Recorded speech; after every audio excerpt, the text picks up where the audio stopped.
السلام علیکم ورحمۃ اللہ وبرکاتہ۔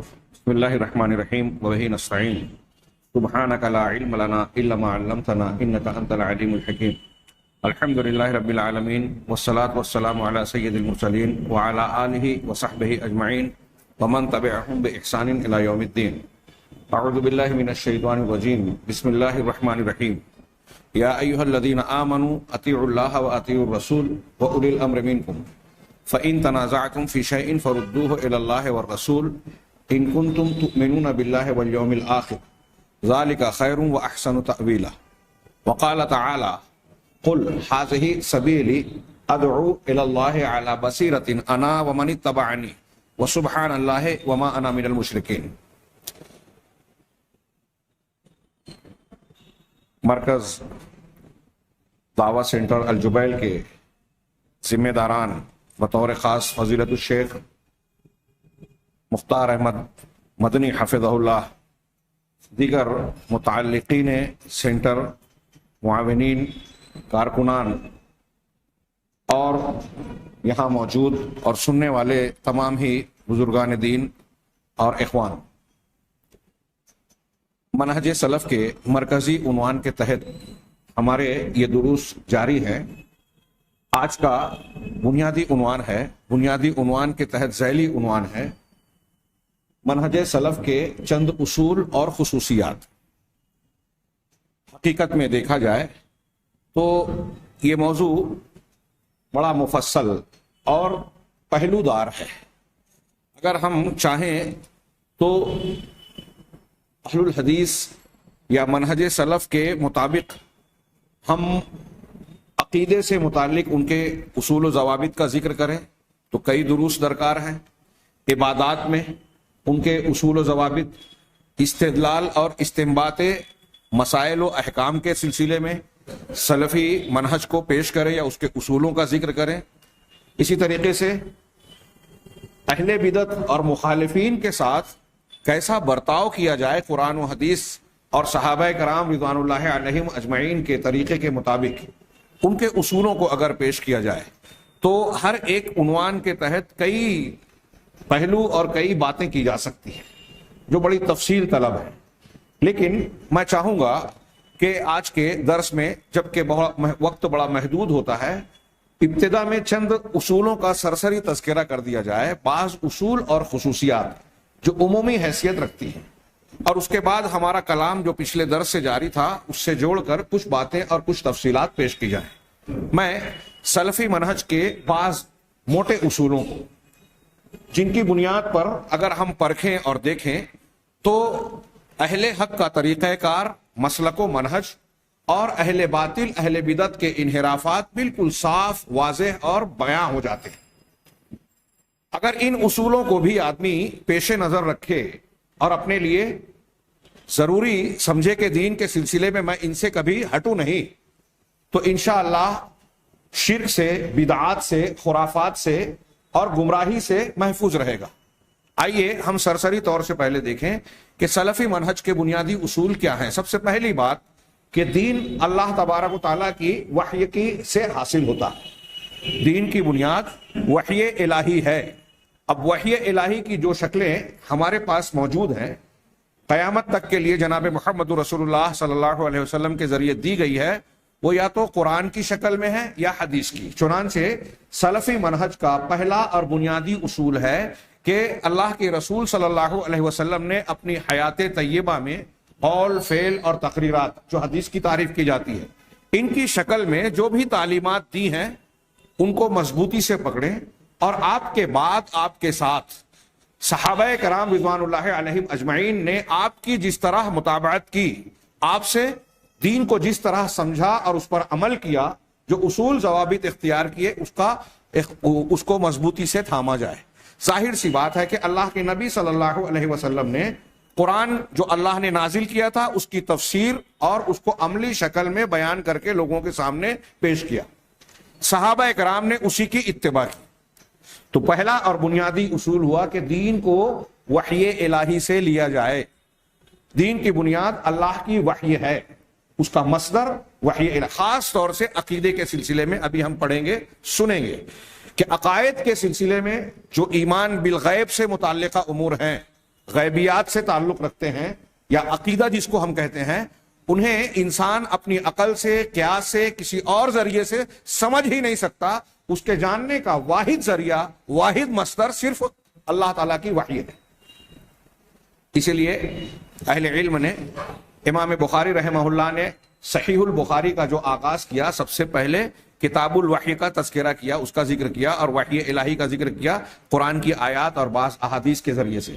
تو اس کی حکمت کہ سب سے پہلے کتاب الوحی امام بخاری نے کیوں اپنی صحیح میں رکھی، اس کی حکمت بیان کرتے ہوئے علماء کہتے ہیں کہ یہ اس لیے کہ کتاب الوحی کے بعد کتاب الایمان ہے، پھر اس کے بعد کتاب العلم ہے، اور دوسرے امور دین سے متعلق ابواب اور کتابیں ہیں۔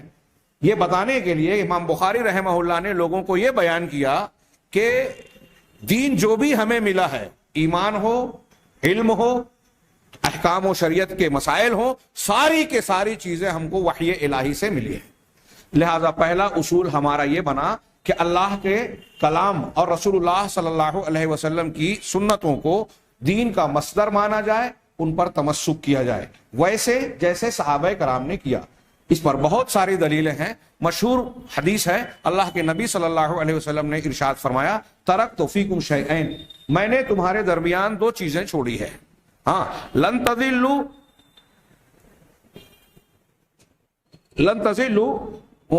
بعدہما، تم اس کے بعد، اس کو چھوڑ کر اس کو اگر پکڑے رہو گے تو اس کے بعد تم کبھی بھی گمراہی کا شکار نہیں ہوں گے۔ اس کا الٹا معنی کیا ہوا، مفہوم مخالف، کہ اگر قرآن اور حدیث کو چھوڑ دیے تو گمراہ ہو جاؤ گے۔ میں نے اس سے پہلے بھی کہا، بہت ہی واضح یہ دین کا مسئلہ ہے۔ اللہ کے نبی صلی اللہ علیہ وسلم نے اس کو تشنا نہیں چھوڑا۔ یہ جب بتایا کہ امت میں فرقے ہوں گے، اختلافات ہوں گے، بدعت و خرافات ہوں گی، مختلف قسم کے فتنے اٹھیں گے، ہماری زبان بولنے والے ہمارے درمیان ایسے لوگ پیدا ہوں گے جو بظاہر تو دین اور اسلام کی بات کریں گے لیکن جہنم کے دروازوں کی طرف بلائیں گے، جہنم کے راستوں کی طرف بلائیں گے۔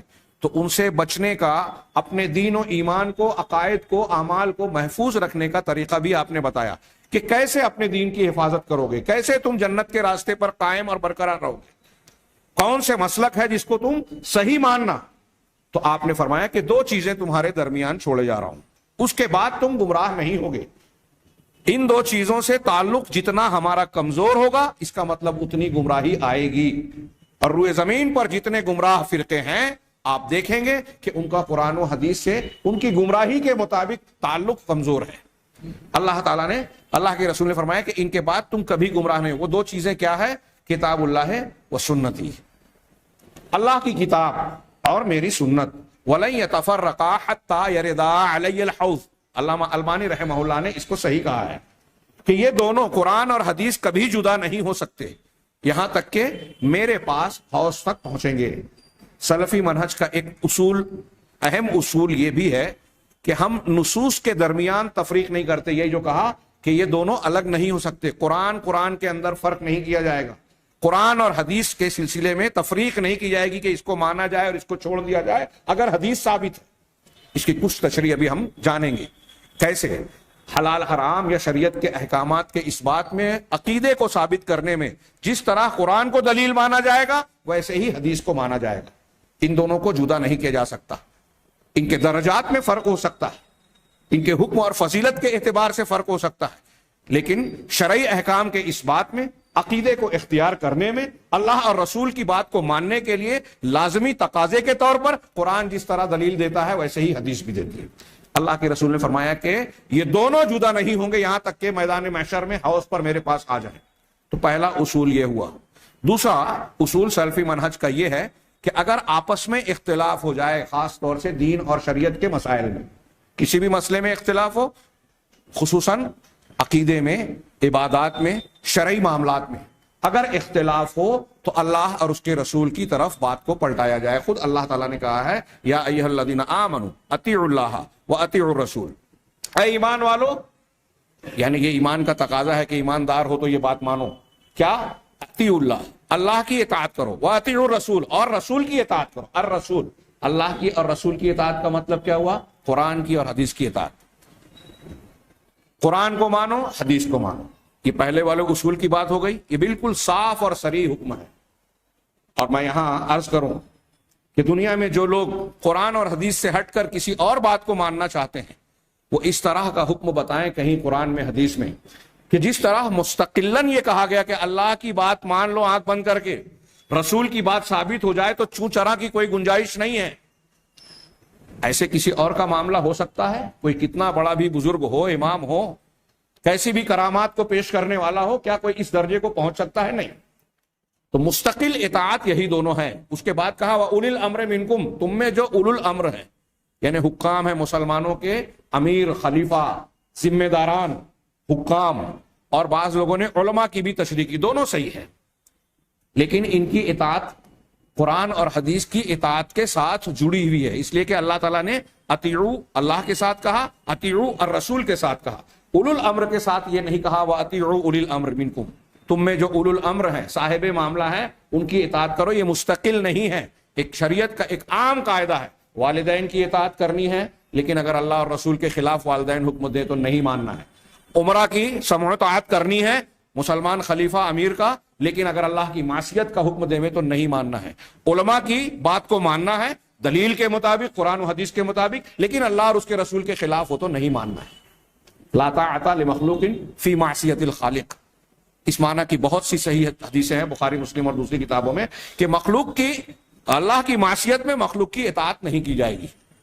تو اب کوئی بڑے سے بڑا امام ہو جن کی طرف اہل تقلید ہو یا اہل تصوف کا اپنے سلسلوں کی طرف نسبت ہو، وہ کسی شیخ کے ہاتھ پر بیعت ہوں، اگر ان کے مشائخ کی، ان کے امام کی بات قرآن حدیث سے ٹکرا جائے تو اس کو، جو بات امام کی ہے، بزرگ کی ہے، اس کو چھوڑ کر اللہ اور اس کے رسول کی بات ماننا لازم ہے. اس میں اہل سنت والجماعت کے درمیان، سلفی منہج کے درمیان، چاروں اماموں کے درمیان کوئی اختلاف نہیں ہے اس اصول میں.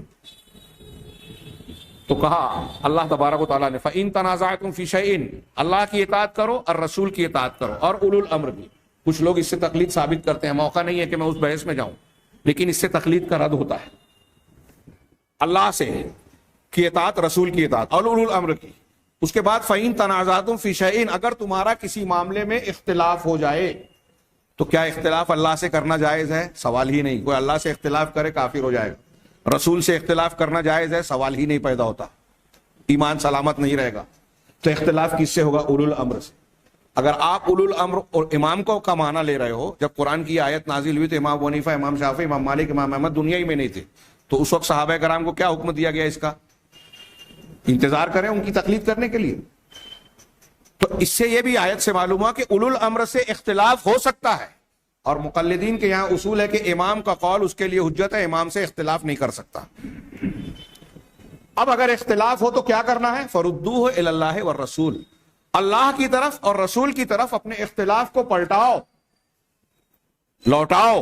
یعنی مسئلے کا، اختلاف کا حل اللہ سے اور رسول سے کراؤ. مطلب قرآن اور حدیث میں اللہ تعالیٰ نے جب یہ حکم دیا کہ اختلاف ہونے کی شکل میں ادھر لوٹانا ہے، اس کا مطلب ہے کہ ہمارے سردرمیان دین کا، عقیدے کا، شریعت کا جو بھی اختلاف ہوتا ہے اس کا حل قرآن اور حدیث میں موجود ہے. اگر قرآن حدیث میں ہمارے اختلافات کا حل موجود نہیں ہوتا تو اللہ تبارک و تعالیٰ اس کا حکم نہ دیتا. اللہ نے اس کا حکم دیا اور آج کوئی کہتا ہے کہ ہمارے اختلافات کا حل قرآن حدیث میں نہیں ہے، اس کا مطلب وہ اللہ تعالیٰ پر الزام لگا رہا ہے کہ اللہ نے ایک ایسے کام کا حکم دیا جو ممکن ہی نہیں ہے. سوال پیدا نہیں ہوتا اس کا. تو اللہ تبارک و تعالیٰ کے نے قرآن کی یہ جو آیت ہے، اس آیت کو اصول کے طور پر روئے زمین پر آج، بلکہ اللہ کے رسول صلی اللہ علیہ وسلم کے زمانے سے لے کر آج تک اگر کوئی گروہ ماننے والا ہے تو وہ سلفی اہل الحدیث مانتے ہیں. آپ دوسری جگہوں پر دیکھیے کہ شریعت کی بنیاد قرآن و حدیث کو نہیں مانتے. قرآن حدیث کو رد کرنے کے لیے مختلف اصول بنا رکھے ہیں، بدعات کے مختلف طریقے ایجاد کر رکھے ہیں. ابھی انشاءاللہ ان کا تذکرہ آئے گا. یہ ہمارے امتیاز ہیں، سلفی منہج کے امتیاز ہیں، رسول ہیں کہ اگر اختلاف ہو جائے تو اللہ اور اس کے رسول کی طرف لوٹاؤ. صحابہ کرام میں اللہ کے رسول صلی اللہ علیہ وسلم کے بعد اختلاف ہوا کہ امام کس میں سے ہوگا، انصار سے یا مہاجرین سے، دونوں کا دعویٰ ہوا. حدیث پیش کی گئی، اللہ کے رسول صلی اللہ علیہ وسلم کا فرمان ہے الائمۃ من قریش، کہ ائمہ امیر المومنین، امامان مسلمین قریش کے ہوں گے. اختلاف ختم.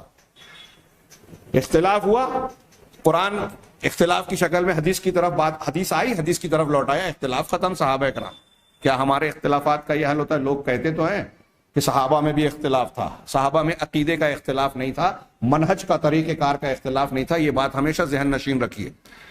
استنباط مسائل میں اور بعض مسائل کے فہم میں بعض حدیثوں کے نہ پہنچنے کی وجہ سے، لا علمی کی وجہ سے اختلافات ہوئے، اور اس سلسلے میں جب کوئی دلیل پایہ ثبوت کو پہنچ گئی قرآن حدیث کی تو پھر اختلاف باقی نہیں رہا.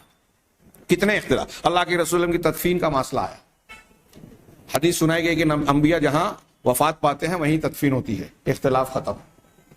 وراثت کا مسئلہ آیا، اللہ کے رسول کے ترکے کا، حدیث آئی کہ نبی انبیاء کا ترکہ صدقہ ہوتا ہے، اختلاف ختم. بخاری کی حدیث ہے کہ حضرت عمر فاروق لشکر کے ساتھ شام کے سفر پہ تھے، پتہ چلا شہر میں طاعون کی وبا ہے. انصار مہاجرین سے مشورہ کیا، کچھ نے کہا جانا چاہیے، کچھ نے کہا نہیں جانا چاہیے. میں تفصیل میں ہی پیش کر رہا ہوں، صرف حاصل کلام بیان کر رہا ہوں. دونوں نے اپنی اپنی عقلی طور پر دلیل رکھی، حدیث دونوں کے پاس نہیں تھی. ابھی بات چل رہی تھی کہ حضرت عبد الرحمن بن عوف رضی اللہ تعالیٰ عنہ نے پہنچ کر کہا کہ ہمارے پاس جو ہے میرے پاس اس سلسلے میں علم ہے.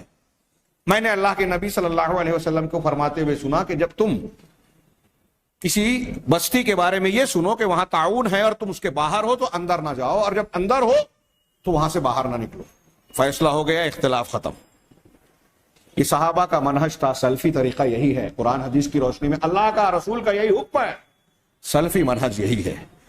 اختلاف ہو تو اللہ اور اس کے رسول کی طرف لوٹاؤ. اگر میری کوئی رائے ہے، سمجھ فہم ہے، حدیث آ گئی، مجھے جھک جانا چاہیے. روئے زمین پر آپ کو اس طریقے پر عمل کرنے والے سلفی حضرات نظر آئیں گے. اللہ تبارک و تعالیٰ نے یہ بھی ارشاد فرمایا، فلا وربک لا یؤمنون حتی یحکموک فیما شجر بینہم. تیرے رب کی قسم، یہ لوگ مومن نہیں ہو سکتے جب تک اپنے اختلافات میں آپ کو حکم نہ بنائیں. شان نزول کی روشنی میں دیکھیں تو دنیاوی معاملات میں اختلاف کی بات بھی کہی گئی ہے. آپ کو یعنی اپنے جھگڑے میں رسول کو حکم بنانا. اب آج اللہ کے رسول صلی اللہ علیہ وسلم بنفس نفیس موجود نہیں ہے تو آپ کی سنتوں، آپ کی حدیثوں اور احکامات کو حکم بنایا جائے. اگر ہم نے ایسا نہیں کیا تو اللہ تعالیٰ قسم کھا کے کہہ رہا ہے، رب کی قسم، تیرے رب کی قسم، وہ مومن نہیں ہے جو اپنے اختلافات میں آپ کو حکم نہ بنائے. ثم لا یجدوا فی انفسہم حرجا مما قضیت ویسلموا تسلیما. پھر آپ کے فیصلے سے اپنے دل میں کوئی حرج محسوس نہ کریں اور سر تسلیم خم بھی کر دیں. یعنی دل سے بھی اللہ کے رسول کے فیصلے کو مانے، اندر سے بھی اور باہر سے بھی سر تسلیم خم کر لیں. ظاہر اور باطن دونوں اعتبار سے اللہ کے رسول کا فیصلہ تسلیم کریں. یہ دوسرا اصول میں نے بڑے اختصار سے بیان کیا. تیسرا اصول کہ اللہ اور اس کے رسول کے کلام کے آگے ہم کسی کے قول کو نہیں پیش کرتے. لا نقدم کلام احد علی کلام اللہ و رسولہ. اللہ اور اس کے رسول کے کلام اور ان کے احکامات یا ان کی بات کے آگے کسی کی بات، کوئی کتنا بھی بڑا انسان ہو، کسی کی بات اللہ اور اس کے رسول کے آگے نہیں کرتے. کیونکہ اللہ نے قرآن میں اصول دیا ہے، حکم دیا ہے، یا ایھا الذین آمنوا لا تقدموا بین یدی اللہ ورسولہ واتقوا اللہ ان اللہ سمیع علیم. سورہ حجرات کی پہلی آیت. اے ایمان والو، اللہ اور اس کے رسول سے آگے مت بڑھو اور اللہ سے ڈرتے رہو. یقیناً اللہ سننے والا اور علم والا ہے. آگے نہ بڑھو کا مطلب کیا؟ قرآن حدیث آ گئے اور اب ہم اپنی عقل، اپنی سمجھ، اپنا قیاس کہ نہیں ایسا نہیں ایسا، اور ایسے سمجھ میں نہیں آتا اور یوں نہیں آتا، یا فلاں بزرگ کا یہ قول ہے، یا فتویٰ دینا ہے حلال حرام کا. شریعت کے معاملے میں کسی نے سوال پوچھا، قرآن حدیث جانتے نہیں ہیں، ادھر ادھر سے کہیں دو چار کتابیں چھان لی، فتوے کی اہلیت نہیں ہے، اور ہم بغیر جانے بوجھے قرآن و حدیث کو سمجھے، اللہ اور اس کے رسول کی بات کو جانے ہوئے اپنی بات آگے کر دیں، عقل کے گھوڑے دوڑائیں.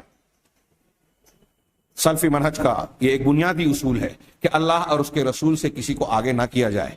یہاں تک کہ اگر اللہ اور اس کے رسول کی بات آ گئی تو فلاں امام، فلاں بزرگ، فلاں ولی، فلاں پیر صاحب چھوڑیے. سیدنا ابو بکر صدیق جو امت کے نبی کے بعد سب سے علی الاتفاق سب سے افضل شخصیت ہے، عمر فاروق کی بات بھی نہیں چلے گی، ابو بکر صدیق کی بات بھی نہیں چلے گی.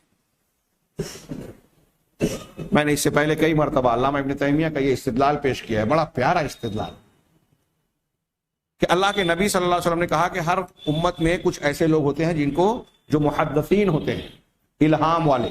میری امت میں ایسی شخصیت عمر فاروق کی ہے. زبان رسالت کے ذریعے سے یہ بتایا گیا کہ عمر فاروق پر اللہ تبارک و تعالیٰ الہام کرتا ہے ان کو سچائی. متعدد قرآن کی آیتیں ایسی نازل ہوئی جو حضرت عمر رضی اللہ تعالیٰ عنہ کی رائے کی تائید میں تھی. انہوں نے ایک رائے دی, قرآن نازل ہوا. کچھ علماء نے اس کو 12 احکامات تک گنایا ہے, کچھ 9 گناتے ہیں. بہرحال حضرت عمر فاروق کا یہ مقام ہے, ان کے فضائل اپنی جگہ ہم جانتے ہیں. لیکن جب اللہ کے رسول صلی اللہ علیہ وسلم کی وفات ہوئی, مانعین زکوٰۃ سے قتال کا معاملہ آیا, جن لوگوں نے کہا کہ ہم زکوٰۃ امام کو نہیں دیں گے یا زکوٰۃ کا انکار کر دیا, یہ دلیل دیتے ہوئے کہ اللہ تعالیٰ نے اللہ کے رسول صلی اللہ علیہ وسلم کو حکم دیا تھا کہ آپ زکوٰۃ جمع کریں. اب اللہ کے رسول نہیں رہے تو زکوٰۃ فرض نہیں ہے یا امام کو دینا ضروری نہیں ہے. 2 قسم کے لوگ تھے, دونوں سے ابوبکر صدیق نے قتال کرنے کا فیصلہ کیا. حضرت عمر فاروق نے کہا کہ کیا آپ ان سے قتال کریں گے؟ بخاری مسلم میں ہے یہ حدیثیں, جبکہ یہ کلمہ پڑھتے ہیں اور اللہ کے رسول صلی اللہ علیہ وسلم کا فرمان ہے کہ جو شخص لا الہ الا اللہ محمد رسول اللہ کی گواہی دے, نماز قائم کرے, زکوٰۃ دے, تو اس نے اپنی جان مال کو مجھ سے بچا لیا سوائے اس کے حق کے ساتھ.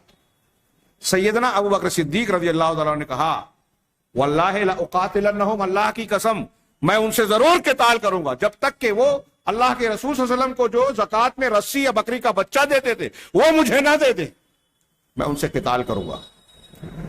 عمر فاروق کہتے ہیں کہ ابوبکر صدیق اپنے اس موقف پر ڈٹے رہے یہاں تک کہ حتی شرح اللہ صدری, یہاں تک کہ اللہ نے میرے سینے کو کھول دیا. فعرفت انہ علی الحق, تو میں نے یہ جان لیا کہ ابوبکر صدیق حق پر ہیں. اپنی بات کو واپس لے لیا عمر فاروق نے. زکوٰۃ اور نماز میں تفریق کرنا حدیث کی بنیاد پر تفریق ہوئی اور اس بنیاد پر ان سے قتال جائز ہوا. یہ سیدنا ابوبکر صدیق کا استدلال تھا حدیث کے اشارے سے. علامہ ابن تیمیہ نے اس بات کو پیش کر کے کہا کہ عمر فاروق, غور کیجئے کہ عمر فاروق رضی اللہ تعالیٰ عنہ, جن کو اللہ کے رسول نے کہا ہے کہ یہ صاحب الہام ہے میری امت میں, ان کی تائید میں قرآن کی کئی آیتیں آئی, لیکن اس اختلاف میں خود عمر فاروق نے یہ قبول کیا کہ میری غلطی تھی, ابوبکر صدیق حق پر تھے. کیوں حق پر تھے ابوبکر صدیق؟ اس لیے کہ ان کی بات حدیث کے موافق تھی.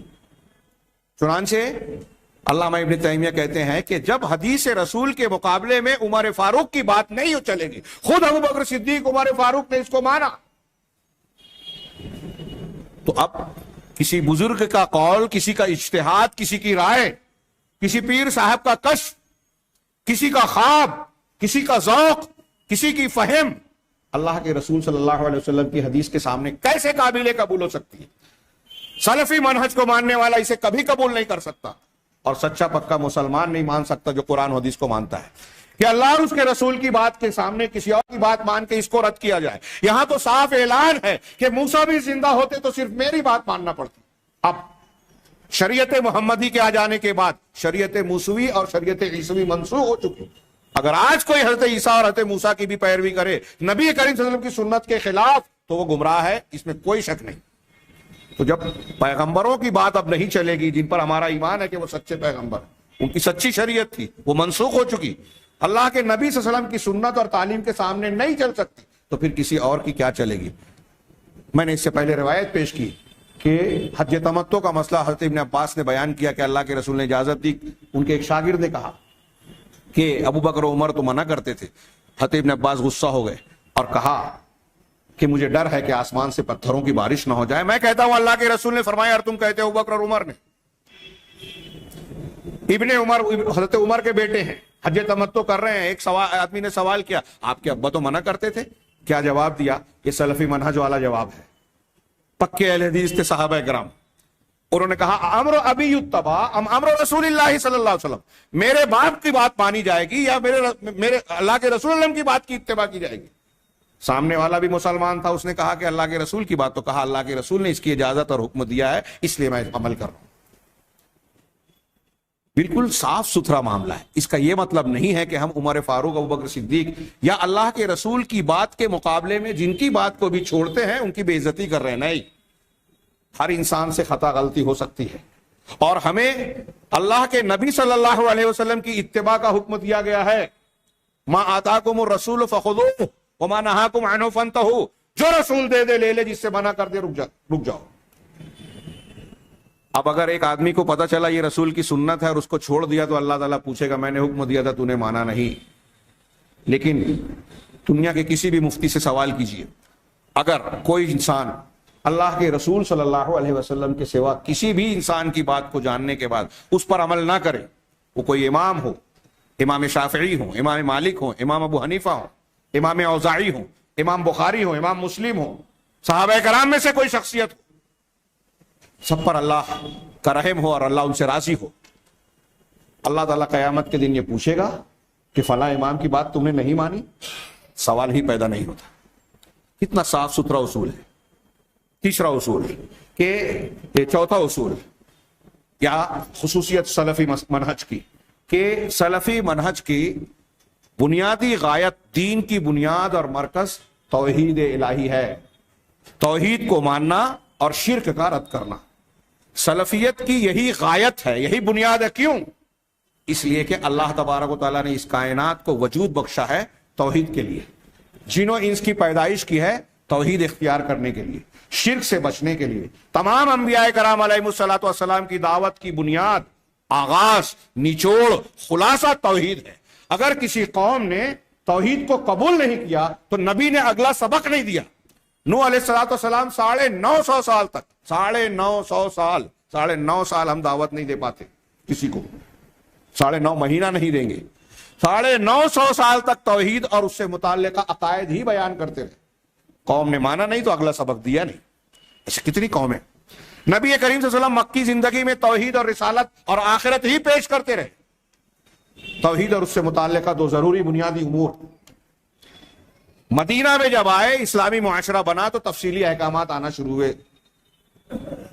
تو سلفی منہج کی بنیاد، دعوت کی بنیاد، ہم جس کو دین کی اصل اور اصل الاصول مانتے ہیں، ہمارے نوجوان یہ دماغ میں رکھیں.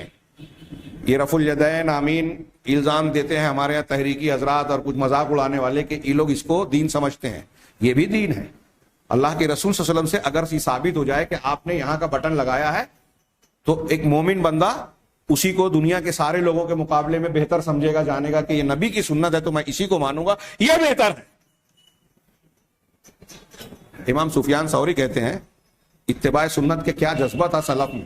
صرف اقوال سلف نقل کریں تو ہمارے اوقات گھٹتے جائیں گے. تو امام سفیان ثوری کا قول ایک یاد آ گیا پہلے دوسرے اصول کی روشنی میں کہ انہوں نے کہا ان استطعت ان تحک رأسک الا تحک رأسک الا بالاثر فافعل، کہ اگر تم ایسا کر سکتے ہو کہ اپنے سر کو کھجانا چاہتے ہو تو سر کے کھجانے کے لیے بھی اگر حدیث کی بنیاد پر تم کھجا سکتے ہو تو ایسا ہی کرو. یہ دیکھو کہ اللہ کے رسول صلی اللہ علیہ وسلم کی سنت کیا ہے سر کھجانے میں، سنت کے مطابق عمل کرو.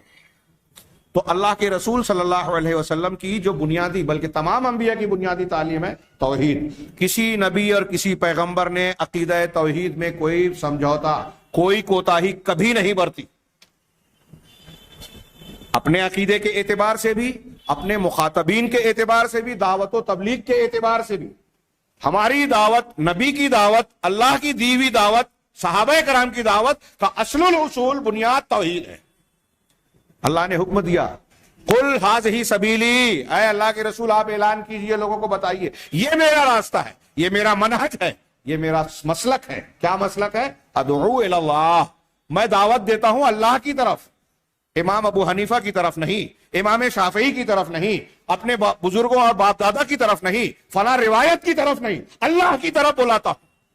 دعوت اللہ کی طرف ہونا چاہیے. ہے دنیا میں جماعت اسلامی کی دعوت امام ابو العلا مودودی صاحب کی لٹریچر کی طرف ہے، تبلیغی جماعت کی دعوت مولانا الیاس کی طرف ہے، معتزلین کی دعوت ان کے اماموں کی طرف ہے، حنفی مسلک کی دعوت امام ابو حنیفہ اور ان کے بزرگان کی طرف، ائمہ کی طرف ہے.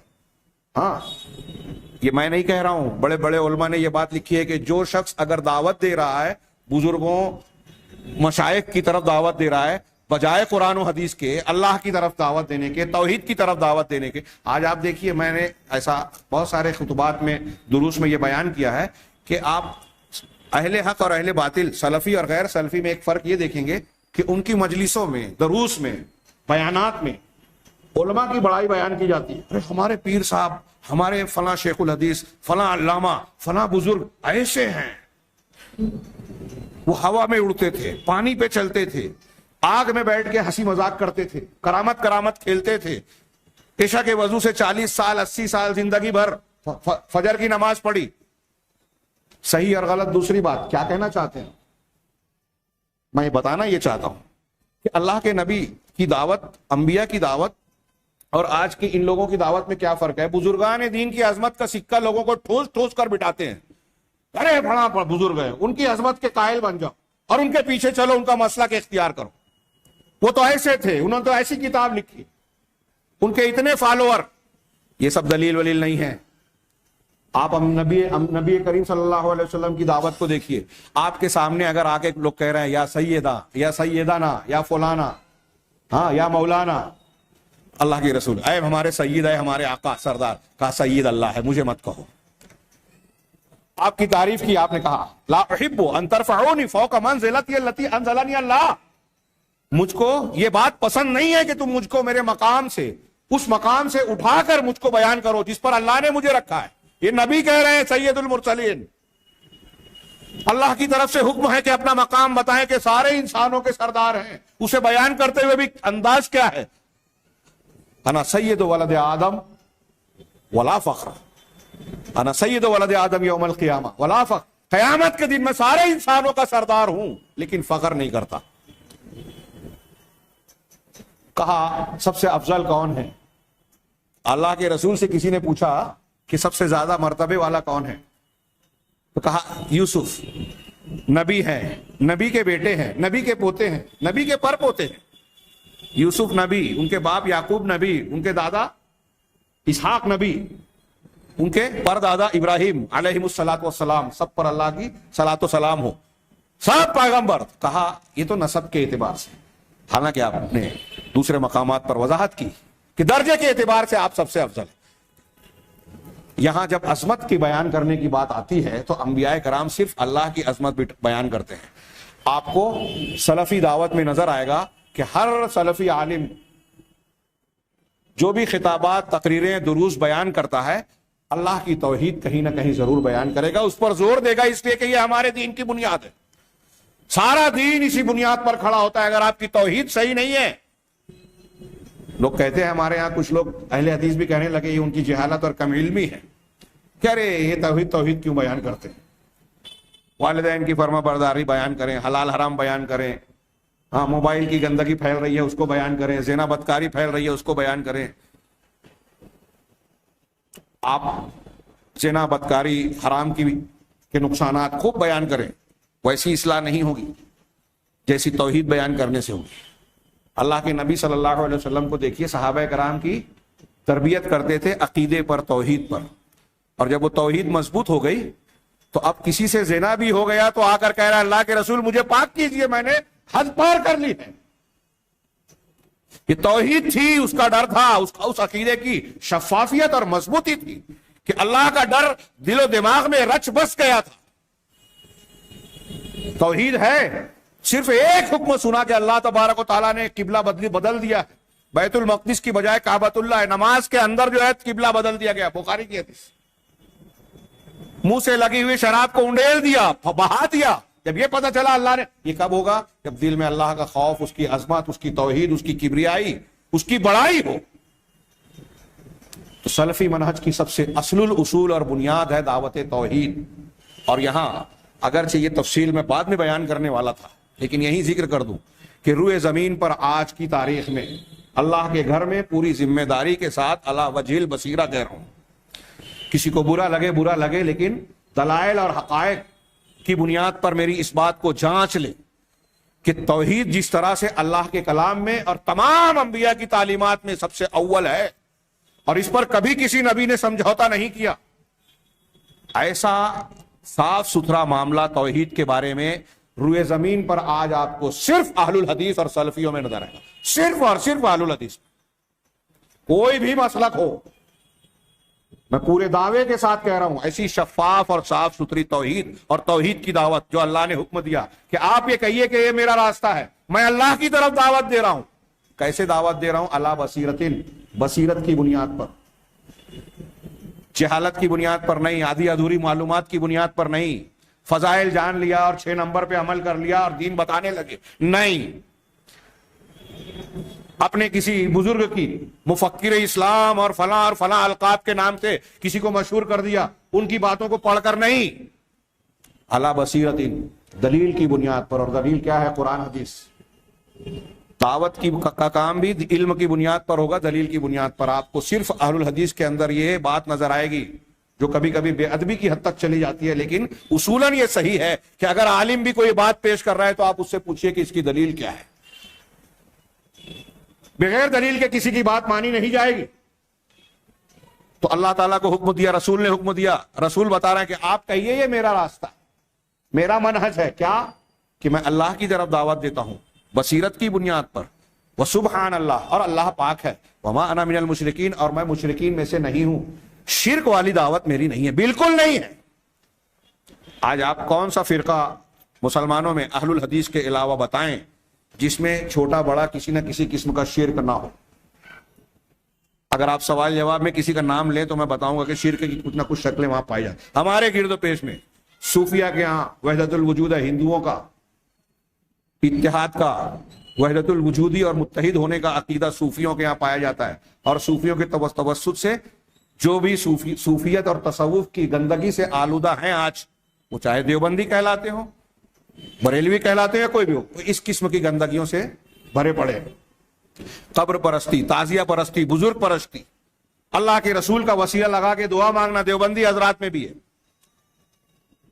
ان کے فضائل اعمال کے نام پہ اہل تصوف کے عقیدے ہیں. دیکھیے کہ امداد اللہ مہاجر مکی صاحب حجرے میں جا رہے ہیں اور باہر نکلے تو اپنا کپڑا بھیگا ہوا ہے اور نچوڑ رہے ہیں.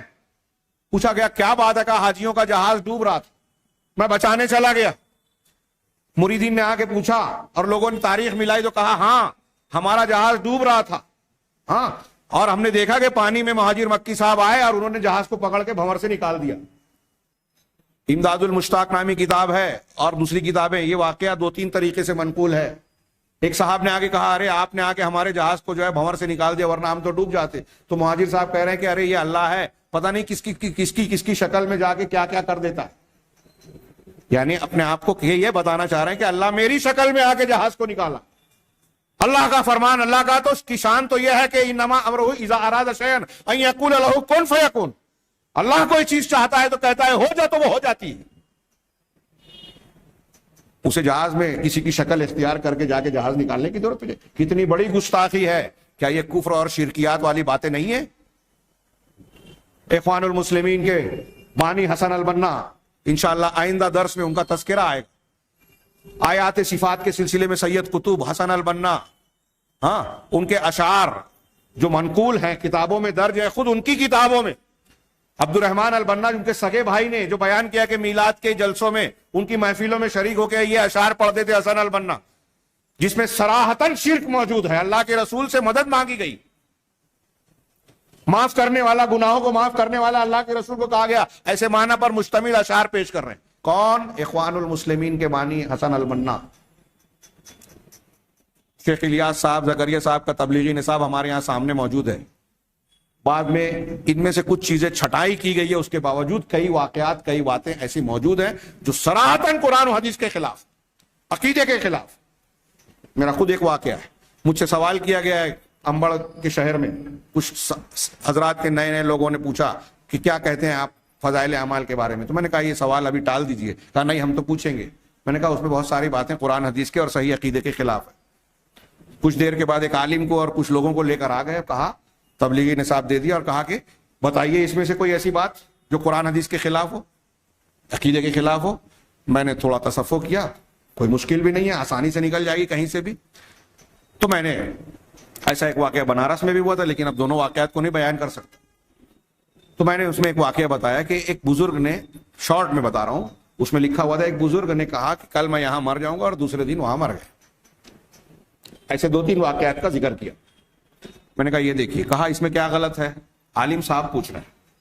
میں نے کہا اچھا، قرآن کہتا ہے سورہ لقمان کی آخری آیت پڑھیے، جس کو بخاری کی حدیث میں اللہ کے رسول نے کہا کہ یہ جو اس آیت میں جو 5 چیزیں مذکور ہیں یہ غیب کی کنجیاں ہیں.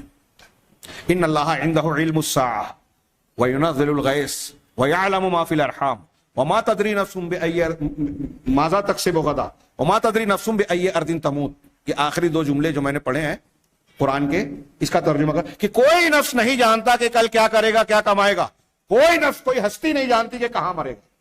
میں نے کہا قرآن کہہ رہا ہے کہ کوئی ہستی نہیں جانتی کل کیا کرے گا. قرآن کہہ رہا ہے کہ کوئی ہستی نہیں جانتی کہ کہاں مرے گا. لیکن آپ کے تبلیغی نصاب کے یہ بزرگ جو ہیں دونوں باتیں جانتے ہیں کہ کل کیا ہوگا، کہاں مروں گا. تو کہا وہ صوفیوں کی بات ہے، کوئی بات نہیں.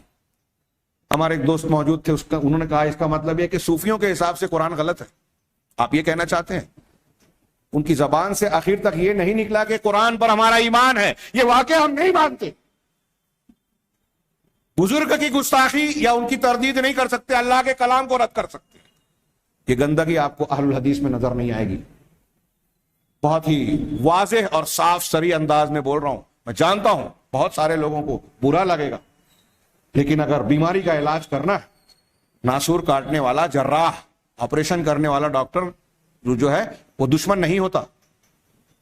اگر ہمیں، اور میں یہ بات جو عرض کر رہا ہوں مجھے بڑی حیرت ہوتی ہے کہ اس قسم کی بات کہتے ہیں. ابھی میں نے 2-3 دروس جو دیے، کئی حضرات نے مجھ سے یہ ذکر کیا، ہمارے علماء دوستوں میں سے بھی بعض حضرات کا یہ تبصرہ پہنچا کہ یہ باتیں لوگ کہتے نہیں ہیں. کیوں نہیں کہتے؟ آپ سلف کی کتابیں اٹھائیے، ان کا تعارف پڑھیے زندگی میں.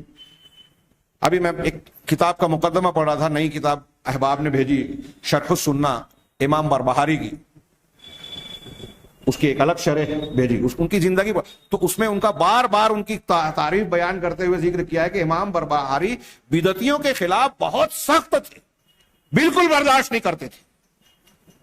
علامہ ابن تیمیہ نے اپنی پہلی کتاب لکھی جب، الحمویہ، جتنے روئے زمین کے بدعتی تھے سب ان کے خلاف ہو گئے، کوئی پرواہ نہیں کی. کتنی مرتبہ جیل گئے، کتنی مخالفتیں ہوئی، عام لوگ بادشاہوں کے پاس ان کی چغلیاں کی گئی، بار بار صفائی دینے کی نوبت آئی، وضاحت کرنے کے لیے کتابیں لکھنا پڑی، لیکن شرک و بدعت سے مصالحت نہیں کی.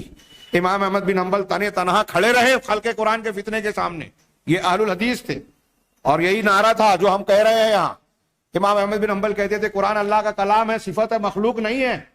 تو مصلحت پسند علماء نے آ کے یہی کہا کہ ارے مان لیجئے نا، کیا فرق پڑتا ہے. جان بچانے کے لیے ایک بات یہ کہی. حضرت امام احمد بن حنبل نے کہا کہ مورخ قلم لے کر کھڑا ہوا ہے، میں نہیں چاہتا کہ آنے والے زمانے میں مورخ یہ لکھے کہ یہ زمانہ ایسا تھا کہ ایک آدمی بھی حق کا دفاع کرنے کے لیے زندہ نہیں رہا، کھڑا رہا، کھل کر اعلان نہیں کیا.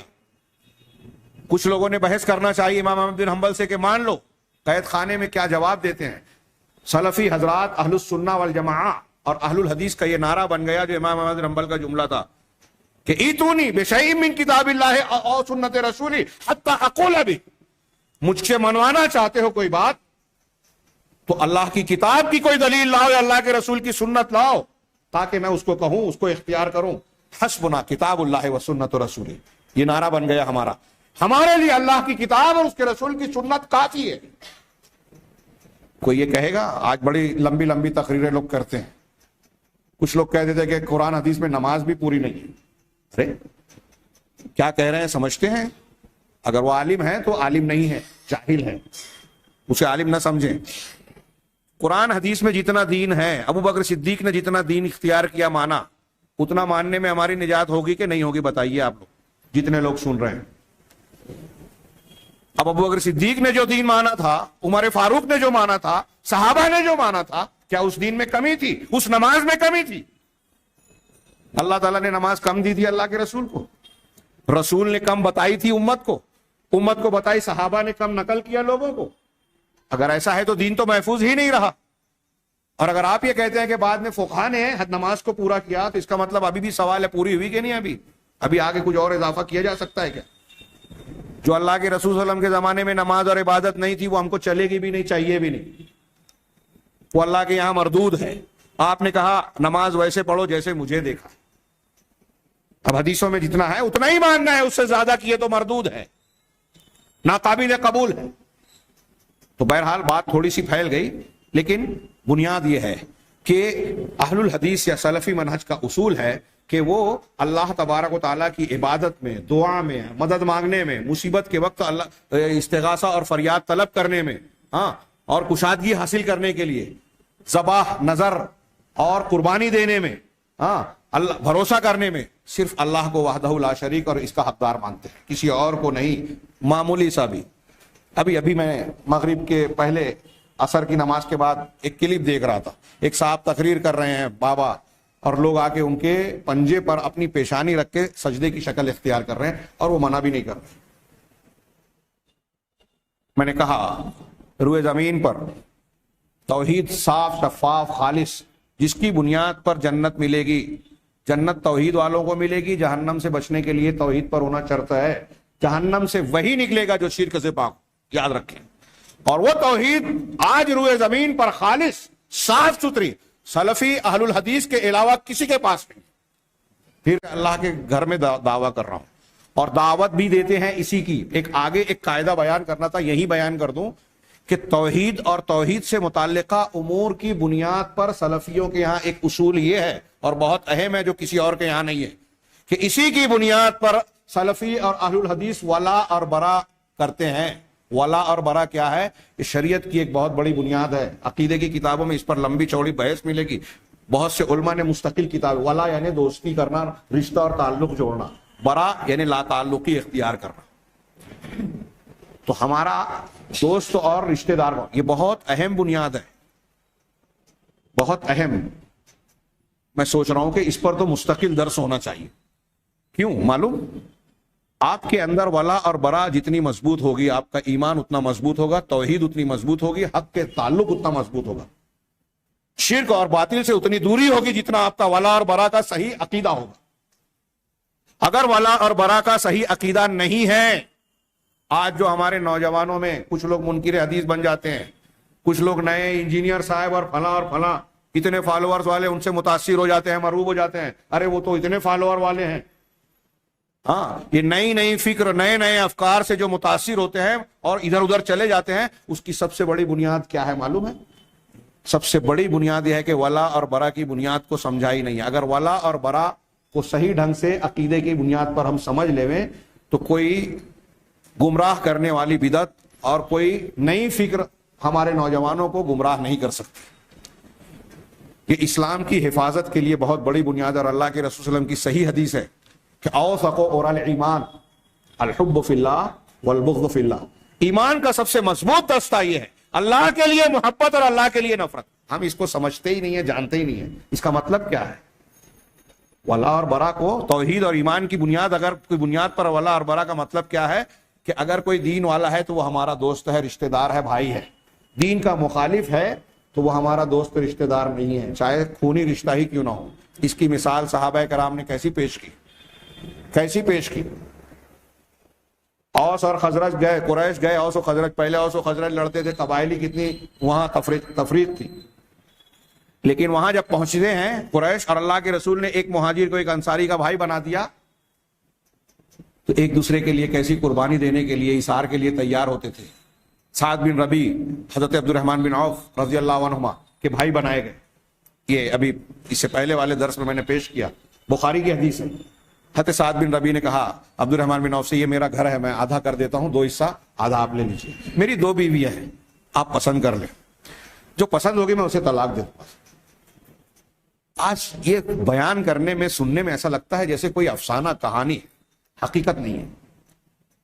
میں یہ نہیں کہہ رہا ہوں، میں انکار کر رہا ہوں، میں مانتا ہوں آج کے زمانے میں اس کا تصور نہیں کیا جا سکتا۔ ہمارے یہاں سگا بھائی سگے بھائی کا حق مارتا ہے، حق دینے کے لیے تیار نہیں ہے، اور وہاں ایمان کے رشتے کی بنیاد پر کہہ رہے ہیں کہ بیوی پسند کر لو، طلاق دے دوں گا۔ کیسے لوگ تھے؟ ولا اور برا کا یہ جذبہ۔ غزوہ بدر میں حضرت ابو عبیدہ بن جراح نے اپنے سگے باپ، اپنے باپ کو قتل کیا سامنے، پہلے چھوڑنا چاہا لیکن جب وہ نہیں مانے تو گردن مار دی۔ عمر فاروق نے سگے ماموں کو مارا، خونی رشتہ دار۔ قیدیوں میں حبیب ابن عمیر، مصعب ابن عمیر کے سگے بھائی کو ایک انصاری صحابی باندھ رہے تھے۔ حضرت مصعب ابن عمیر نے دیکھا، کہا اس کو اچھی طرح باندھو، اس کی ماں بہت مالدار ہے، تم کو فدیے میں اچھی رقم ملے گی۔ تو حبیب ابن عمیر نے کہا کہ تم میرے بھائی ہو کے میرے بارے میں ایسا کہہ رہے ہو؟ میں اپنے الفاظ میں نقل کر رہا ہوں۔ کیا جواب دیا مصعب ابن عمیر نے؟ یہ ولا اور برا ہے۔ کہا تم میرے بھائی نہیں ہو اس وقت، یہ انصاری میرا بھائی ہے۔ رشتے، خاندان، خون، تعلق، برادری کی بنیاد پر ساتھ نہیں دیں گے۔ ولا اور برا کا مطلب سمجھے، آج ہمارے ہاں لوگ کوسوں دور ہے اس عقیدے سے۔ اہل الحدیث بھی سیٹھ صاحب ہیں تو ان کا ساتھ دیں گے، صحیح ہو یا غلط ہو. ولا اور برا اگر ہمارے اندر ہوگا تو جہاں حق ہے وہ کمزور نظر آ رہا ہے لیکن اس کے ساتھ نظر آئیں گے.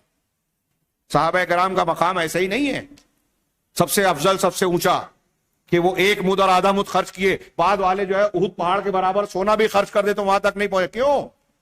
اس لیے کہ وہ بہت کم تعداد میں تھے, تھوڑے تھے. اللہ کے رسول صلی اللہ علیہ وسلم کے سچے رسول ہونے کی دلیلیں بھی آج کی طرح بہت ساری نہیں ہیں, تھوڑی تھی, پھر بھی مانا, سب کچھ قربان کیا ایسے وقت میں جب اس کی سب سے شدید ضرورت تھی. پھر سے بات پھیل گئی. میں بنیادی نقطے کی طرف پلٹتا ہوں, بہت کم وقت رہ گیا, بہت سارا مضمون باقی ہے. ہاں, تو پہلی بنیاد ہم توحید کو مانتے ہیں اور یہ مانتے ہیں کہ یہ توحید ہی ہے جس کی بنیاد پر اسلامی حکومت قائم ہوتی ہے. اب ہمارے ہاں لوگ اسلامی حکومت قائم کرنے کی بات کرتے ہیں تو کیا کہتے ہیں؟ میلاد پڑھو کہ مت پڑھو, درود پڑھو کہ مت پڑھو, فاتحہ پڑھو کہ مت پڑھو, ایک ہو جاؤ, حکومت قائم کرنا ہے, سیاسی اسلام. یعنی توحید اہم نہیں رہی, حکومت قائم کرنا اہم ہو گیا. اب جب حکومت قائم ہوگی تو آپ کون سا دین قائم کریں گے؟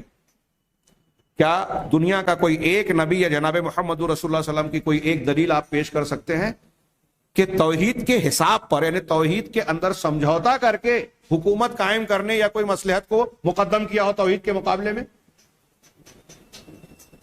آپ نے کچھ چیزوں کو ٹال دیا کہ کعبہ اگر نئی نئے مسلمان کے صحابہ نہ ہوتے تو اللہ کے رسول نے کہا بخاری میں کہ کعبہ کو میں منہدم کر کے ابراہیمی بنیادوں پر پھر سے تعمیر کرتا. اس کو آپ نے ٹالا, لیکن کبھی ایسا نہیں ہوا کہ آپ کے سامنے کوئی شرک کیا گیا اور آپ خاموش رہے ہو کہ چلو بعد میں بتائیں گے. فوراً ٹوکا, لڑ گئے, سمجھایا. توحید اور شرک کے معاملے میں سب سے بڑی مصلحت یہ ہے کہ کوئی مصلحت اختیار نہ کی.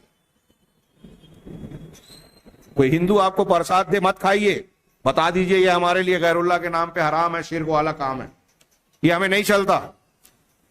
ہم گنپتی کا چندہ نہیں دے سکتے, ہم نوراتری کا طواف نہیں کر سکتے دیوی کے گرد گرد. اس میں کوئی سمجھوتا, کوئی مصالحت اور کوئی کوتاہی نہیں چلے گی شرک اور توحید کے معاملے میں. بہرحال یہ اسلامی حکومت بھی توحید کی بنیاد پر قائم ہوگی اور مسلمانوں کے درمیان اتحاد و اتفاق بھی توحید کی بنیاد پر ہی قائم ہوگا, اور کسی بھی جماعت کو اللہ کی مدد اسی وقت ملے گی جب توحید ہوگی. اب آپ بولیں گے میلاد پڑھو کہ مت پڑھو, فاتحہ پڑھو کہ مت پڑھو, یعنی دوسرے لفظوں میں شرک کرو کہ مت کرو, ایک ہو جاؤ. ہمارے یہاں کی دعوت یہی ہے. ایک جماعت کہتی ہے کہ فضائل دیکھو, مسائل میں مت پڑھو, اختلاف میں مت پڑھو, تو اب شرک بھی کر رہے ہیں تو کوئی حرج نہیں. ایک جماعت کہتی ہے کہ آپ اس مسلک کو مانو یا اس مسلک کو مانو, سنت پہ رہو کہ بدعت پہ رہو, اتحاد و اتفاق کر لو. اتحاد و اتفاق ایسے ہو بھی نہیں سکتا. سلفی منہج کا جو اصول ہے, یہ جو 2-3 اصول بیان کیے گئے ہیں, رب کی توحید جب کریں گے تو صف کی توحید, مسلمانوں میں توحید پیدا ہوگی, اتحاد آئے گا. بغیر توحید کے ہونے والا اتحاد ریت کی دیوار ہے جو کبھی بھی ڈھل جائے. اتحاد و اتفاق کی بنیاد کیا ہے؟ قرآن, حدیث, توحید, اتباع سنت. یہی اتحاد و اتفاق کی اصلی بنیاد ہے جو اللہ تعالیٰ نے ہم کو دی ہے. فَإِن تَنَازَعْتُمْ فِي شَيْءٍ فَرُدُّوهُ إِلَى اللَّهِ وَالرَّسُولِ وَاعْتَصِمُوا بِحَبْلِ اللَّهِ جَمِيعًا وَلَا تَفَرَّقُوا. یہ اللہ کی توحید کی بنیاد پر بندوں میں توحید پیدا ہوگی, اتحاد پیدا ہوگا. اب آپ یہ کہیں گے کہ توحید ہو نہ ہو, اتباع سنت ہو نہ ہو, وہ فلاں کی اتباع کرے, وہ فلاں کی بدعت اور خرافات کو اختیار کرے, وہ قرآن حدیث کے خلاف اصول مانے, یہ اتحاد ہو ہی نہیں سکتا. سلفی دعوت کے اصول اور خصوصیات میں سے یہ بھی ہے کہ وہ جو اصول پیش کرتے ہیں اسی کی بنیاد پر امت کے درمیان اتحاد و اتفاق ہوگا, اور اسی بنیاد پر اللہ کی مدد مل سکتی ہے. پوری دنیا کے مسلمانوں کو سلفی دعوت یہ پیغام دیتی ہے کہ آپ چاہتے ہیں کہ مصیبتوں, آفتوں, تکلیفوں سے نکل جائیں, دشمن سے بچ جائیں, تو ضروری ہے کہ آپ توحید کو اختیار کریں. اس کے بعد کہ سلفی دعوت کا ایک اصول یہ ہے, ایک خصوصیت یہ ہے کہ اللہ کے رسول صلی اللہ علیہ وسلم کی سنتوں کو زندہ کیا جائے. اللہ کے نبی صلی اللہ علیہ وسلم کی ایک حدیث ہے, صرف اس کا اشارہ کر کے آگے بڑھوں. بدأ الاسلام غریبا وسيعود كما بدأ فطوبى للغرباء. مختلف الفاظ کے ساتھ بڑی شاندار حدیث, تفصیل کی متقاضی ہے. اسلام غربت کی حالت میں شروع ہوا. غربت کے کئی معنی کیے گئے, جو سب سے واضح ہے اجنبیت. جب نئے نئے مسلمان لوگ ہوئے, اللہ کے رسول کی دعوت کو قبول کیا, تو لوگ بولے ارے یہ کیا نئی نئی بات ہے, نیا دین. کفار مکہ کہتے تھے کہ بے دین ہو گیا, جو مسلمان ہوتا تھا اس کو کہتے تھے بے دین ہو گیا، جبکہ وہ دیندار بنتا تھا۔ تو اسلام غربت کی حالت میں، اجنبیت یا مسافرت کی حالت میں، سفر کرنا پڑا اس کے لیے، مکہ سے مدینہ کی ہجرت کرنی پڑی، تب اسلام کو فروغ حاصل۔ لوگ اس پر تعجب کرتے تھے، اجنبی محسوس کرتے، اور عنقریب یہ ایسی ہی غربت میں لوٹ آئے گا کہ جب آپ قرآن حدیث پر عمل کریں گے نا تو لوگ بولیں گے ارے یہ کیا نئی نئی بات لے آئے۔ اہل الحدیث کو آج ہمارے ہندوستان کے سماج میں یہ کہا جاتا ہے، جب آپ کہیں گے کہ یہ حدیث جھوٹی ہے، یہ بھی ہمارے اصول میں سے ہے کہ اہل الحدیث یا سلفی منہج کے لوگ دین کے معاملے میں، دعوت کے معاملے میں جھوٹ نہیں بولتے۔ یہاں تو لوگ جھوٹی حدیثیں پیش کرتے ہیں، اور آپ اگر ان سے بولیں گے کہ یہ جھوٹی حدیث ہے، ارے یہ سب کیا اس میں پڑھے ہو، کیا پڑھے ہو؟ ارے اللہ کے رسول کا صاف فرمان ہے کہ جو جان بوجھ کر جھوٹ بات میری طرف منسوب کرے اس کا ٹھکانہ جہنم، اور بغیر جانے بوجھے اگر تم کہہ رہے ہو تو بھی جھوٹوں میں سے ایک۔ یہ کوئی کھلواڑ نہیں ہے، اللہ کی وحی ہے، رسول کی طرف جو آئی ہے۔ آپ اگر اللہ کے رسول کے نام سے کوئی بات بیان کرتے ہیں تو اس کا مطلب آپ دین بیان کر رہے ہیں، اللہ کی بات بیان کر رہے ہیں۔ روئے زمین پر اس معاملے میں بھی سب سے زیادہ محتاط، اصولوں کے پابند اہل الحدیث اور سلفی ملیں گے۔ کہ میں نے ضمناً کچھ اصول بیان کر دیے، تو ہمارا منہج ایک ہے کہ سنتوں کو زندہ کیا جائے غربت کے معاملے کے سلسلے میں۔ اسی طریقے سے سلفی منہج کے کچھ اصول کا ابھی سرسری تذکرہ ہی کرنے کا موقع بچا ہے کہ ہم اللہ اور اس کے رسول کے کلام کے علاوہ کسی اور کے کلام کے سلسلے میں عصبیت اور تعصب نہیں برتتے۔ یہ اللہ کا کلام ہے، رسول کا کلام ہے، تو اس پر ہم جم جائیں گے، اس پر لڑ جائیں گے، اس کی مخالفت برداشت نہیں کریں گے۔ تمام ائمہ کا یہی کہنا ہے۔ امام مالک کا فرمان آب زر سے لکھنے کے لائق ہے کہ ہم میں سے، امام مالک کہہ رہے ہیں، ہم میں سے ہر شخص کی بات رد بھی کی جا سکتی ہے، قبول بھی کی جا سکتی ہے۔ سلفی اصول ہے یہ، اللہ کے رسول کی بات کے، اور اس سوائے اس صاحب قبر کی بات کے، رسول کی بات کو رد نہیں کیا جا سکتا، باقی سب کی بات رد ہو سکتی ہے۔ یہی سلفی منہج ہے۔ امام مالک کتنے بڑے اہل حدیث تھے، کہ اس بات سے اندازہ لگائیے۔ تو ہم اللہ اور اس کے رسول کے کلام، جو رسول معصوم ہیں، ان کے علاوہ کسی کی بات کے لیے تعصب اور شدت اختیار نہیں کر سکتے مضبوطی سے پکڑنے کے سلسلے میں۔ ہاں، لا ينطق، اس لیے کہ اللہ کے رسول اپنی خواہش سے، اپنے خیال سے، اپنی طرف سے بات نہیں کرتے۔ ہاں، رہے اللہ کے رسول کے علاوہ دوسرے کوئی بھی انسان تو اس کا مرتبہ کتنا بھی اونچا ہو وہ خطا کر سکتا ہے۔ اب جو خطا کر سکتا ہے اس کو پکڑ لینا کہ یہ میرے پیر صاحب ہیں، ان کی سب بات ماننا ہے، یہ میرے امام صاحب ہیں، ان کی ہر معاملے میں تقلید کرنا ہے، ان کا قول ہمارے لیے حجت ہے، کیا اس اصول کے مطابق، قرآن حدیث کی تعلیمات کے مطابق کیا صحیح ہو سکتا ہے؟ قطعاً صحیح نہیں ہے۔ تقلید والا راستہ، التزام تقلید والا راستہ صریح گمراہی ہے، بدعت ہے، قرآن حدیث کی مخالفت ہے، کوئی مانے یا نہ مانے۔ تو کہہ رہے ہیں کہ اللہ کے رسول کے علاوہ کوئی بھی انسان ہو وہ خطا کر سکتا ہے، اس لیے کہ سارے انسان خطا کار ہیں۔ ہاں، ائمہ کرام جن کا منہج صحیح ہے، جن کا منہج صحیح ہے، اگر ان سے خطا ہوتی ہے تو ہم یہ سمجھتے ہیں، مانتے ہیں کہ ان کی غلطی پر بھی اللہ ان کو ثواب دے گا، مجتہد اگر خطا کر جاتا ہے۔ یہاں ضمناً میں ایک بات کہنا چاہتا ہوں جو شاید موقع نہ ملے، وقت کم بچا ہے، کہ ہمارے یہاں سوشل میڈیا پر مضامین میں، بحث و مباحثہ میں ہم نے دیکھا کہ آج اخوانی تحریکی یہ لوگ چھائے ہوئے رہتے ہیں، کافی تیز نظر آتے ہیں اس معاملے میں۔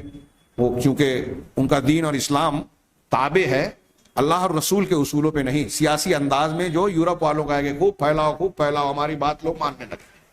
اہل الحدیث تشہیر پر اعتماد نہیں کرتے، سچائی پر اعتماد کرتے۔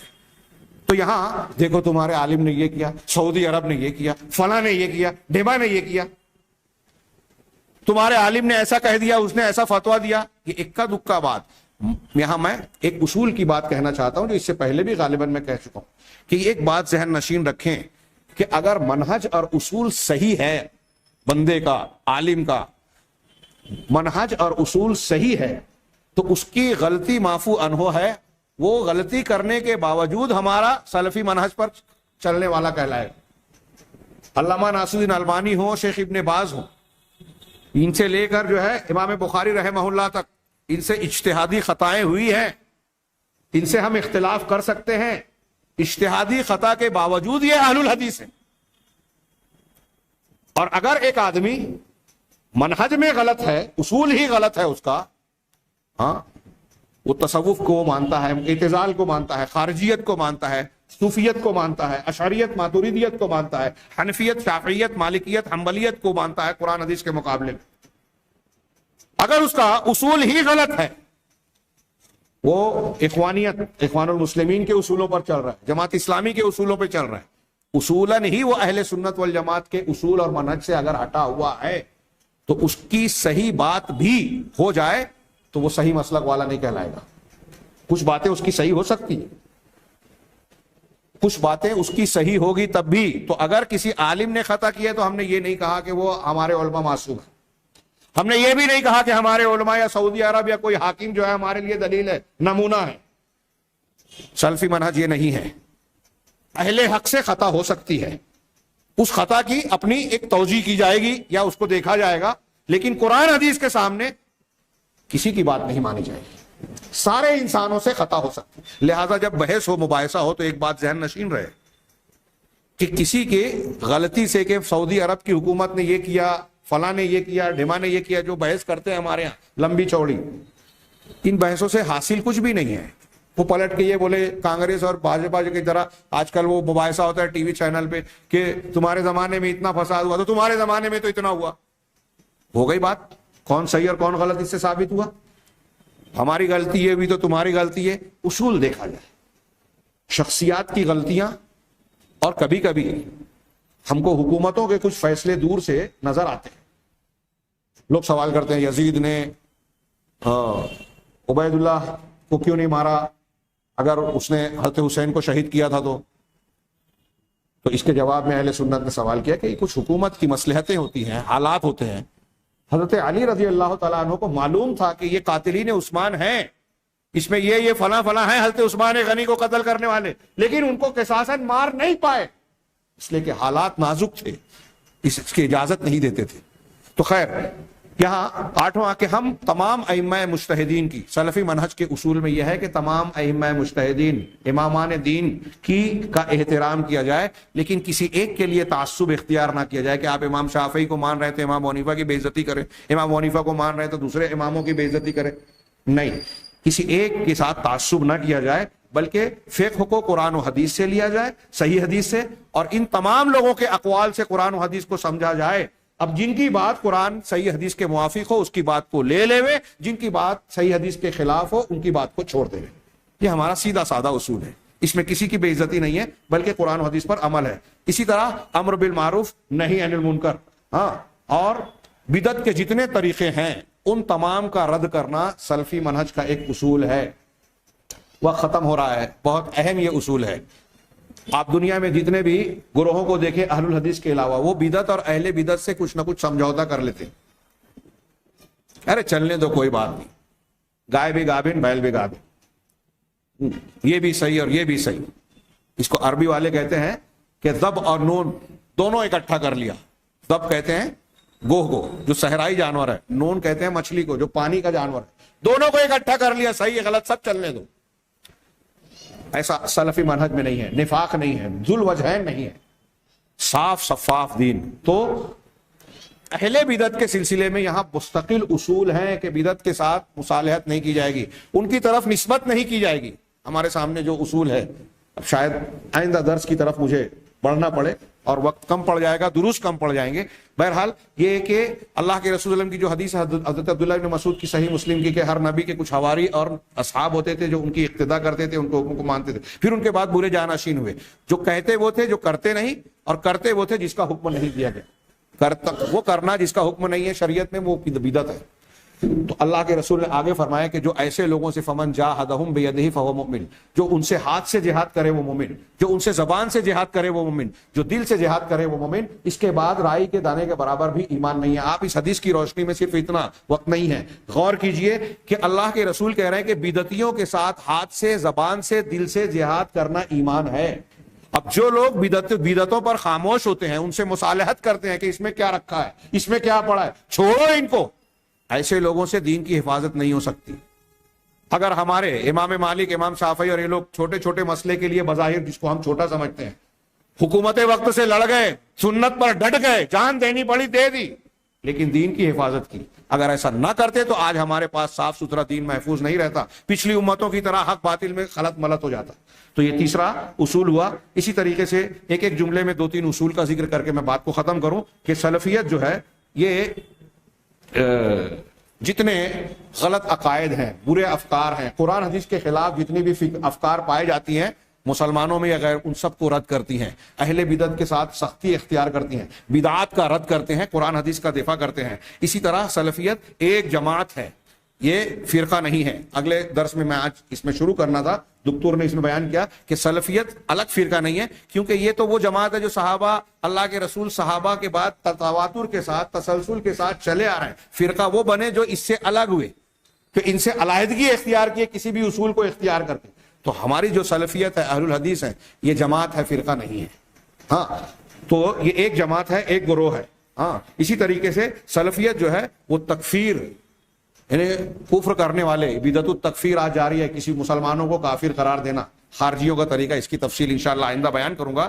تکفیر, بم دھماکے, خون بہانا, معصوموں کا خون بہانا, مال کو حلال اور مباح سمجھنا, ان سب چیزوں کا سلفیت رد کرتی ہے. سلفیت کا دامن, اہل سلفی منہج کا دامن اس سے پاک ہے. آخری ایک بات یہاں پیش کروں کہ سلفی حضرات جو ہے, سلفی منہج جو ہے وہ دین کو حاصل کرنے کے لیے قرآن و حدیث کے بعد رجوع کرتا ہے وارثین قرآن و حدیث کا, جن کو اللہ کے رسول نے ورثۃ الانبیاء کہا ہے. حضرت ابو درداء کی مشہور حدیث کہ العلماء ورثۃ الانبیاء, علماء انبیاء کے وارثین ہیں. لہذا جاہلوں سے, قرآن حدیث کو نہ جاننے والوں سے, یا وہ علماء جو وہ علماء ربانیین نہیں ہیں بلکہ حکومت کے علماء ہیں یا امت کے علماء ہیں, لوگوں کی مصلحت دیکھ کر, سیاسی طاقت دیکھ کر, اکثریت دیکھ کر, ہاں, جو فتویٰ دینے کے قائل ہیں, ان علماء سے دین نہیں لیتے, بلکہ جو اصلی علماء ہیں, قرآن و حدیث کے جاننے والے, جن کو علماء ربانیین کہا جاتا ہے, ان سے دین کو سیکھتے ہیں, لیتے ہیں. آج دنیا میں بہت سارے لوگ ایسے لوگوں سے دین سیکھنے کی کوشش کرتے ہیں جو حقیقت میں علماء نہیں ہیں, فتویٰ دینے کے اہل نہیں ہیں, قرآن حدیث اور دوسری فکروں پر, بدعت اور سنت کے معاملات اور فرق پر ان کی اچھی نگاہ نہیں ہے. لہذا جو لوگ ایسا کرتے ہیں وہ گمراہی کا شکار ہیں. تو یہ سلفیت کے چند اصول میں نے بیان کیے.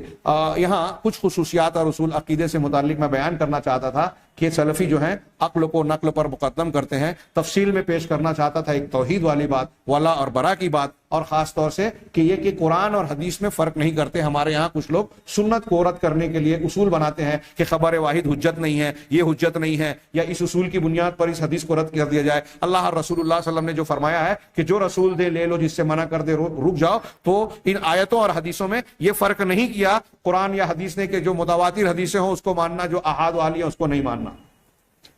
متواتر حدیث انشاءاللہ اس کے بارے میں تھوڑی تفصیل آئندہ دروس میں اگر موقع رہا اور سیاق و سباق نے اجازت دی تو انشاءاللہ اس سے متعلق گفتگو کریں گے. اللہ تبارک و تعالیٰ سے دعا ہے کہ وہ ہمیں صحیح دینی منہج کو سمجھنے کی توفیق عطا فرمائے اور زندگی گزارنے کی اسی کے مطابق توفیق دے اور اسی پر موت دے, تاکہ اللہ تعالیٰ کے یہاں ہم کامیاب بن جائیں. وآخر دعوانا ان الحمد للہ رب العالمین.